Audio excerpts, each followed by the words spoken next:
Okay, this is for the new guys that fly Spektrum. Okay, this is something that you have to do with every new quad that you have. Okay, you have to set up a new model. So I'm going to show you how to set up a new model. Turn on your radio. Now, this works for DX6, DX7, 8, 9. They're all the same pretty much. I mean, where the settings are might be a little bit different, but it's the same settings. So this is what you want to do. You want to double click back and clear at the same time. I mean, not double click, just click them both at the same time. Go down to add a new model. Create. Then, let's see, what I like to do first is I'll go down to channel assign, scroll down to next, scroll down to auxiliary 1 and change it from D to B. Now that'll change it from being this for flight modes to this up here for flight modes. Because my fingers are already up here anyway, so it's nice to be able to just do that. And you got your arm back there, flight mode's right here, so just makes it nice. So click back, go down to frame rate. So it depends on what receiver you're using. If you're using DSM2, leave it on 22 milliseconds. If you're using DSMX, click it once to 11 milliseconds. Then click back. Go down to system settings. Oh no, you don't want system settings. Just click back again. Goes to the main screen. Click the scroll wheel, go down to control setup, click on it. In here is your travel adjust. If it doesn't show this, it's a different radio, just find where your travel adjust is and raise all 4 of these, altitude, roll, pitch, and yaw, as high as it'll go. Some of them go to like 175. Mine goes to 150. So I'll raise them all the way up to 150, or as high as yours will go. Just for those 4. Okay, then I'll go back up to where it says travel and click on it and scroll over to where it says reverse. You want to reverse, roll, and yaw. You have to do that with every new model. Reverse, roll, and yaw. Then click back, and if you get that beep like that, it's pretty annoying, so I turn it off. Click the scroll wheel, go down to system setup, yes, scroll down to, actually shit, I didn't need to do that. Click the scroll wheel, then go down and find the timer. Right there, timer. Go down to next, go down to next, go down to next, and right here, change all these to inhibit. Click back. Now it doesn't beep. So that's how you set up a new model. That's everything you have to do for a new model. You can also name it. You know, you have to go into system setup for that. Model name. You don't have to do the model type. It's already, if it's not set on quad, you can just click on quad. Data will be reset, yes. Click back. Now you're ready to go. Now you can bind your quad. So that's part 1. Here's part 2. For all you new Spektrum guys that have problems binding or arming your new quad, I'm going to show you the only few things that it could be wrong and how to change them to make it right. So I'm not sure if I have any Spektrum quads left. I've been slowly converting to FrSky. I think I have one.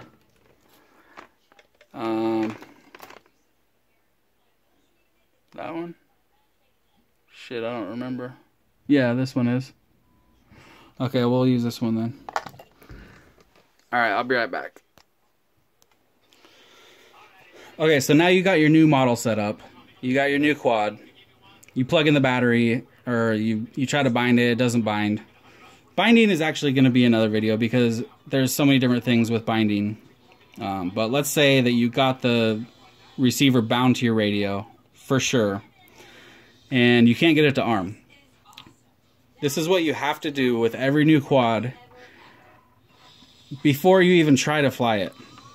You have to plug it into Betaflight. You just have to, because otherwise you will not know what's going on, and you'll just be stumped, and you'll think that your quad's broken or that it doesn't work.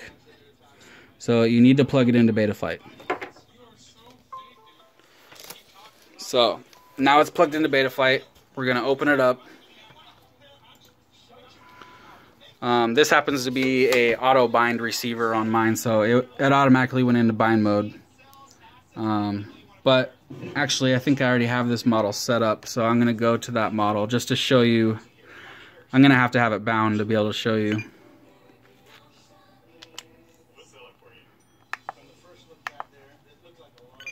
So I need to unplug it and plug it back in. It should be bound. Yeah. Is it? Yeah. Receiver LED's on. Okay.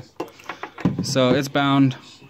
So it's bound. It's plugged into Betaflight. Now you want to click connect. The first thing that I do is I go to the receiver tab. Okay. And I look at these bars right here. I can already tell straight off the bat that mine is good because it says 1023, and I know that if it wasn't good, it would say something like 875 or 900 or something like that. So you can see when I move the throttle, it's moving the bar. So that means I'm good to go. If it doesn't move, okay, let's pretend like it's on UART1 instead of UART3. Save and reboot. Okay, now I'm going to go into the receiver tab. And I can see here, it says 885, and when I move the throttle, nothing happens. Okay, so, nothing's happening. So I'm going to go to the ports tab, and I know that because nothing happens when I move the throttle, that it must be one of three things. It's either on the wrong port for serial RX, or it's not on Spektrum 2048 or Spektrum 1024 right here, or it's not on the right channel map in the receiver tab. So it's only those three things that it could be usually. So I can see here it's on TAER1234. That's what I want for Spektrum, so that's right. Configuration tab. I have a DSMX receiver, so it needs to be on Spektrum 2048, and it is, so it's not that. So I go to the ports tab. It's on UART1 serial RX. Well, the bars aren't moving in the receiver tab when I move my throttle, so this must be wrong. So I'm going to turn this off and turn on this one. Click save and reboot. Then I'm going to go back to the receiver tab. Move my throttle. The bars aren't moving when I move my throttle. Dang it. So that must not be the right port. So I'm going to turn this one off and try this last port. Click save and reboot. Go back to the receiver tab. Move my throttle. Hey, it works! Haha! Awesome! I figured it out. Great. Okay, so there's just one other thing that I'm going to show you in this video. There's 1,000 other things that could go wrong, but hopefully this will help some of you new guys out there with just basic things. So I'm going to go into my radio, control setup, go down to travel, scroll over to subtrim, click on subtrim, and I'm going to move this way up to 100, 107, okay? Now you can see on the screen my throttle is at 1108 and the throttle is all the way down in 1108. Okay, your quad will not arm if it's at 1107, okay? It needs to be at 1000. So, you're going to go into your subtrim, you're going to scroll, and as I scroll the wheel, you'll see it moving down on the screen. See how it's moving down, down, down, almost to 1000, almost there, right there. You could be at 1000, you could be at 999 or 1001, all those are fine. So 1000. So my subtrim is at 0. Alright, that's good. It doesn't matter if your subtrim's at -20 or +50. Whatever makes this say 1000 is what it needs to be at. So there we go. Now my quad is ready to fly, ready to arm, ready to go. I hope that helps some of you out there. Keeps me from having to answer the same questions over and over and over again. Alright, thank you.